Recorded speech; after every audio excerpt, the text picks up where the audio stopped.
Este programa é livre para todos os públicos.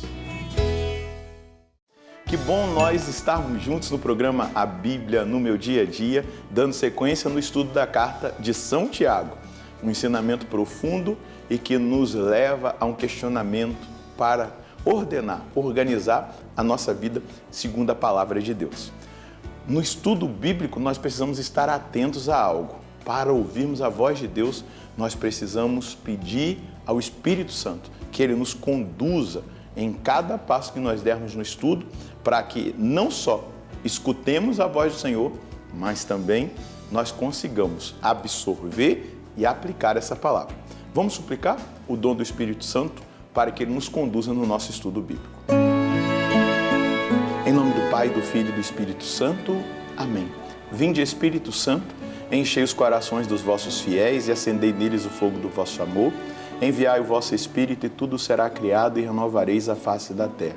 Oremos, ó Deus que instruíste os corações dos vossos fiéis, com a luz do Espírito Santo, fazei que apreciemos retamente todas as coisas segundo o mesmo Espírito e gozemos sempre da sua consolação por Cristo Senhor nosso. Amém. Vamos dar sequência ao estudo da carta de Tiago. Quero convidar você a pegar o seu caderno, a sua Bíblia, anotar o texto que nós vamos estudar hoje. Tiago, capítulo 4, versículos de 13 a 17. Tiago, capítulo 4, versículos de 13 a 17. Anota aí, abra a sua palavra nesse versículo 13 do capítulo 4 de Tiago e vamos ler juntos o texto. E agora, vós, os que dizeis, hoje ou amanhã iremos a tal cidade, passaremos ali um ano, negociando e ganhando dinheiro. No entanto, não sabeis nem mesmo o que será da vossa vida amanhã. De fato, não passais de uma neblina que se vê por um instante e logo desaparece. Em vez de dizer, se o Senhor quiser, estaremos vivos e faremos isto ou aquilo, vós vos orgulhais de vossas ostentações. Ora, toda arrogância desse tipo é um mal. Quem, pois, sabe fazer o bem e não faz, é réu de pecado. Olha que palavra, poucos versículos, mas que nos coloca diante da realidade. Faz parte duas dimensões da vida do ser humano, o nascimento e a morte.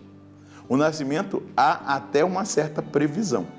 Quando a mulher está grávida, ela vai fazer o pré-natal, então vai contando ali as semanas, e aí o médico diz, olha, você vai ganhar o bebê por esses dias. Se for normal, vai esperar, né, a bolsa estourar e todo o processo da dilatação. Se for cesariano, vai marcar o dia, então já sabe o dia que vai nascer. Agora, o dia que nós vamos morrer, nós não sabemos, nós não temos consciência dessa realidade. Porém, temos que ter consciência da finitude humana, da nossa humanidade, mas da eternidade da nossa alma. Isso precisa ficar muito presente para nós. E meditar sobre a nossa morte é uma realidade muito salutar para a nossa vida espiritual. Porque se eu não sei o dia e a hora, eu preciso estar preparado todos os dias. E é exatamente essa crítica que o apóstolo Tiago está fazendo, né? Vamos lembrar que ele está escrevendo para as 12 tribos da dispersão, ou seja, para toda a igreja, para mim e para você. E ele vai dizer, e agora vós, versículo 13, o que dizeis? Hoje ou amanhã iremos a tal cidade, passaremos ali um ano negociando e ganhando dinheiro. No entanto, não sabeis nem mesmo o que será da vossa vida amanhã. De fato, não passais de uma neblina que se vê por um instante e logo desaparece. Nós precisamos viver a nossa vida escondida em Deus. A nossa confiança precisa estar no Senhor. Nós não podemos viver de uma forma aleatória, como se tudo dependesse de nós. Não. Nós temos que fazer tudo sabendo que tudo depende de Deus. Sabendo da nossa finitude, sabendo que a vida passa como um brevíssimo segundo, como vai dizer Santa Teresinha do Menino Jesus. A vida, ela São Tiago vai usar a imagem da neblina, não é? No entanto, não sabeis nem mesmo o que será de vossa vida amanhã. De fato, não passais de uma neblina que se vê por um instante e logo desaparece. Gente, isso aqui é tremendo para a nossa vida espiritual. essa consciência. Então, se a minha vida está na mão de Deus, eu tenho que depender dele. Eu tenho que fazer tudo com ele. Vamos lembrar, eu sempre lembro desse versículo, João 15:5. Sem mim nada podeis fazer. Eu acordo, agradeço o dom da vida de hoje e peço a Deus que me sustente, que me dê a graça. Eu peço a Deus a graça de não pecar mortalmente, de fazer a vontade dele e tudo fazer dependendo de Deus. É isso que Tiago está nos ensinando.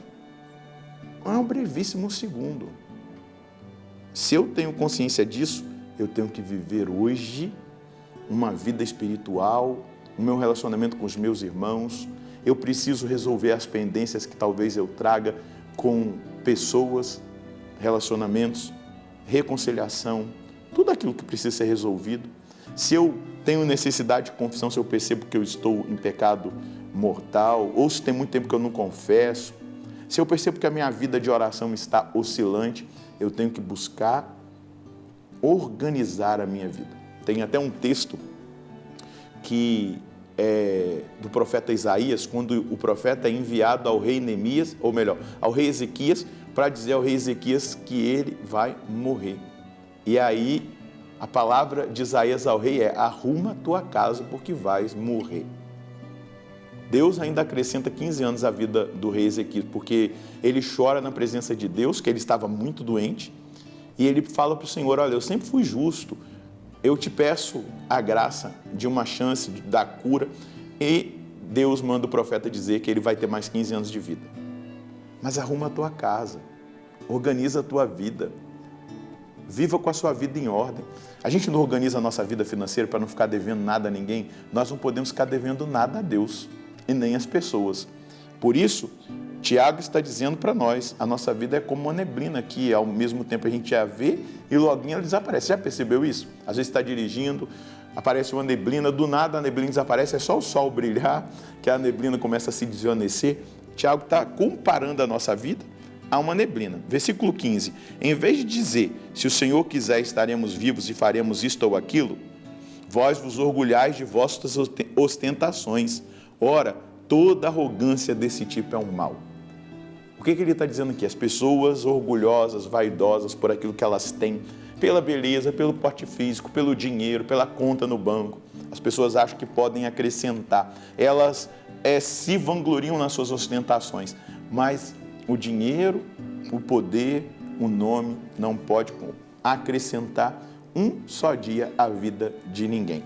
Isso é uma consciência cristã.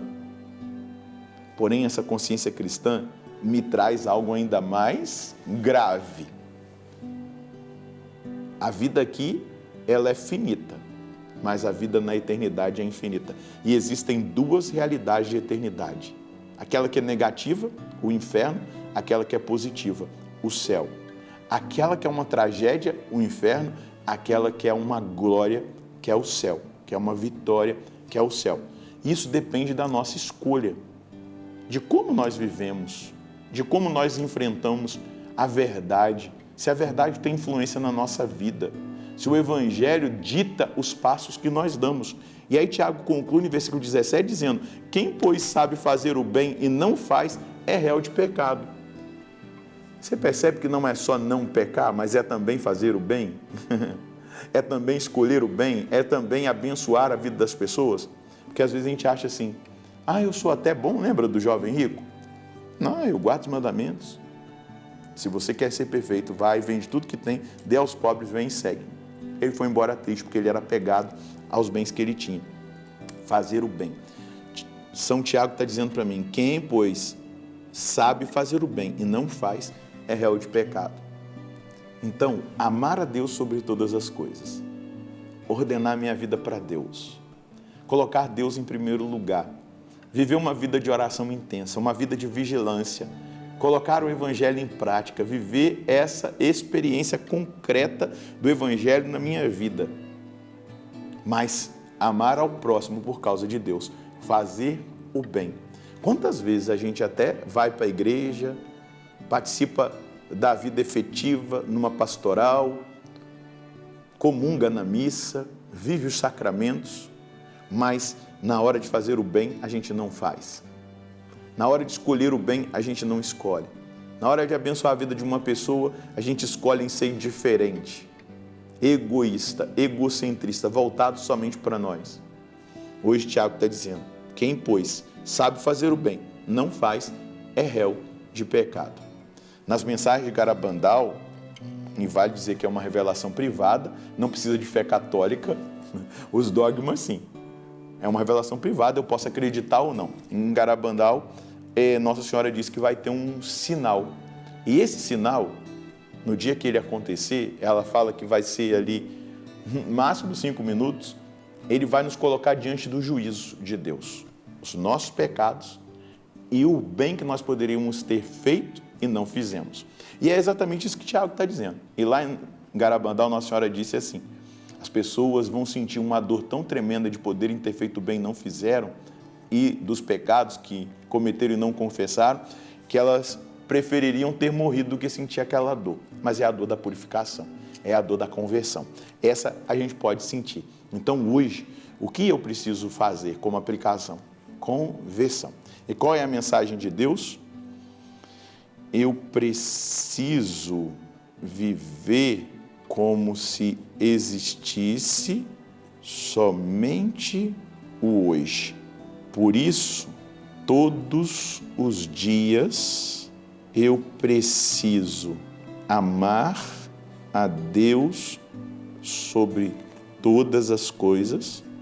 Isso diz de uma vida de oração disciplinada, diz de vigilância, de busca pelas virtudes e de uma decisão radical em fazer a vontade de Deus.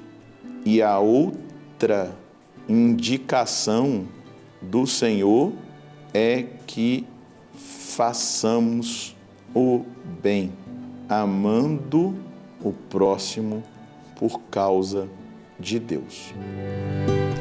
Coloca a sua casa em ordem. Viva todos os dias com a sua vida ordenada. Desordenou? Busca a confissão, ordena de novo, recomeça, mas não pare, porque a vida é um brevíssimo segundo. Vamos rezar? Senhor, nós queremos agradecer ao Senhor mais uma vez pela oportunidade de ouvir a palavra, meditar a palavra, ruminar a palavra e perceber o chamado que o Senhor nos faz no dia de hoje para que tenhamos a nossa vida ordenada para Ti e de Ti ordenada para fazer o bem ao próximo, amando por causa do Senhor, amando o próximo por causa do Senhor. Me ajude a viver essa vida consciente da brevidade e de que eu não tenho o domínio sobre a minha vida. E por isso eu preciso estar cada vez mais unido ao Senhor e compreendendo que o Senhor é quem tem para a minha vida o melhor. Me ajuda a fazer a sua santa vontade, me ajuda a escolher a viver uma vida intensa de oração, disciplinada, a constante vigilância, porque é aí que eu conseguirei experimentar dia após dia essa segurança da sua presença. Porque fora do Senhor eu só vou viver a insegurança, só vou viver as incertezas, mas no Senhor eu tenho certeza da eternidade feliz do céu. Alimenta o meu coração com essa esperança e me faça dar passos concretos de conversão e de ordenamento da minha vida para a sua vida, para a forma de viver que o Senhor deseja para mim. Muito obrigado, Senhor, porque esse é o desejo para os meus irmãos que agora rezam comigo, reagindo a essa palavra. A Ti seja dada a honra, a glória e o louvor. Deixar a casa arrumada todos os dias. Nós, sacerdotes, religiosos, hoje muitos leigos rezam a liturgia das horas e a última oração que nós fazemos no dia, que já é no final, antes de dormir, se chama completas. E nessa oração existe ali previsto um exame de consciência, para que eu arrume a minha mala, para que eu esteja preparado. Então eu avalio a minha vida naquele dia e eu peço perdão ao Senhor de todos os meus pecados, um arrependimento e um propósito de emenda, a graça de recomeçar no outro dia. Se Deus me der a graça do outro dia, eu vou recomeçar. Se Ele não me der a graça do outro dia, eu estive com a mala preparado para a minha viagem de encontro com Ele. Então, que eu e você tenhamos consciência desse chamado que o Senhor nos faz. Deus abençoe você, a sua família. Nós nos encontraremos no próximo programa, se Deus quiser, no nome do Pai, do Filho e do Espírito Santo. Amém.